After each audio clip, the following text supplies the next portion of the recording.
Hi friends, welcome to our channel చిట్టి నీతి కథలు. Please like, share and subscribe to our channel for more videos.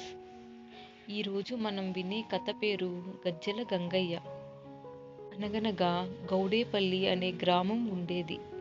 ఆ ఊర్లో ఉదయం అంటే ఎద్దుల గంటల శబ్దం, సాయంత్రం అంటే చెరువు గట్టుపై పిల్లల నవ్వులు.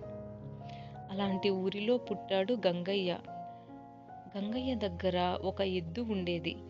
ఆ ఎద్దు రోజు తన పొలం పనులకు బాగా సహాయపడేది. అప్పుడప్పుడు ఎద్దుల బండిగా కూడా గంగయ్య దానిని ఉపయోగించేవాడు.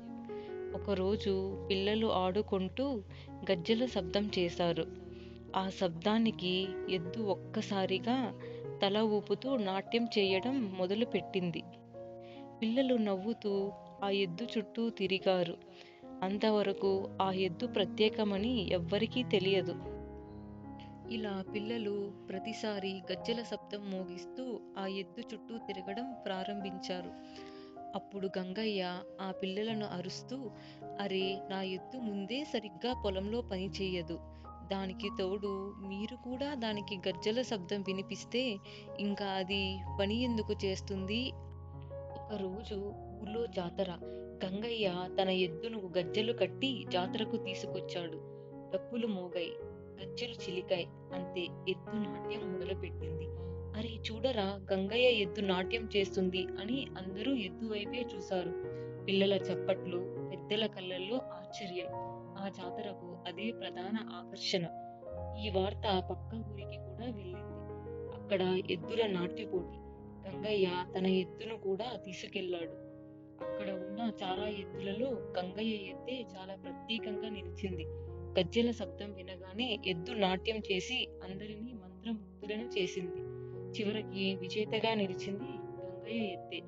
ఆ రోజు గంగయ్య మాత్రమే కాదు, మొత్తం ఊరు గర్వంతో నిండిపోయింది. కానీ విజయం చూసి కొందరి కళ్ళలో ఆశ కాదు, లోభం పుట్టింది.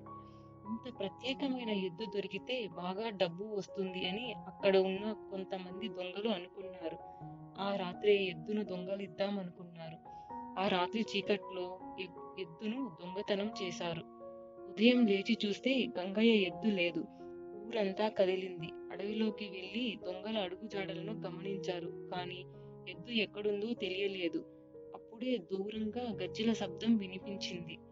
ఎద్దు నాట్యం చేస్తూ తన వాళ్లకు సంకేతం ఇస్తుంది. ఆ శబ్దం వైపే వెళ్ళండి అని ఊరిలో ఒకరు అన్నారు. గ్రామస్తులు ధైర్యంగా అక్కడ ఉన్న దొంగలను పట్టుకుని వారిని తరిమి కొట్టారు. ఎద్దును తిరిగి ఊరికి తీసుకువచ్చారు. ఆ రోజు నుంచి గజ్జెల శబ్దం వినిపిస్తే అది కేవలం నాట్యం కాదు, ఊరి ఐక్యతకు చిహ్నంగా మారింది. గంగయ్య ఎద్దు నాట్యంతోనే కాదు, ఊరి ఐక్యతకు కూడా ఒక గుర్తుగా మారింది.